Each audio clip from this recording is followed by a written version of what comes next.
আজকে সারাদিনে কি কি কাজ হলো চলো বলি তোমাদেরকে। এরকম চিটিং ব্লগার জীবনেও দেখিনি। রাধে রাধে বন্ধুরা, চলে এসে একটা নতুন ব্লগ ভিডিও নিয়ে। তো সকালবেলা ঘুম থেকে উঠে রেডি হয়ে হেলমেট পরে বেরিয়ে গেলাম এই কাজে যাওয়ার জন্য। আর এখন পৌঁছে গেছি আমি বল্লালপুর সাইড। আর এখানে তোমরা দেখতেই পাচ্ছ উপরে কলমগুলো সব ঢালাই হয়ে গেছে। তারপর আমি দেখার জন্য ট্যাঙ্কির উপরে উঠে গেলাম।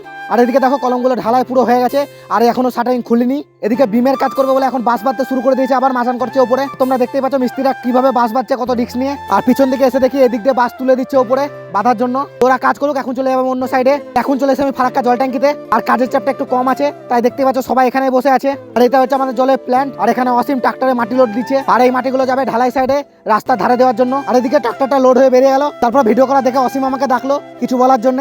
কি বক্তব্য তোমার? তোমার কি বক্তব্য?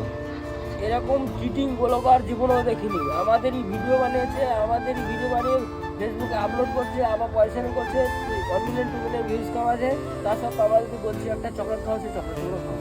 তারপরে চলে এলাম আমরা রাস্তার সাইডে, যেখানে গার্ডওয়াল ঢালাই হচ্ছে। আর দেখতে পাচ্ছি এদিকে কতটা ঢালাই হয়ে গেছে। আর এত রানিং রাস্তাতে কাজ করছি আমরা, সবসময় গাড়ি ঘোড়া আসতেই থাকছে। আর ঢালাই মেশিনটা দূরে আছে, তাই ট্রলিতে করে মশলা নিয়ে এসে মিস্ত্রি ঢালছে এখানে। তো ওরা ঢালাই করুক। আজকের ভিডিও এখানে শেষ করছি। ভিডিও ভালো লাগলে লাইক কমেন্ট শেয়ার করে দেবে।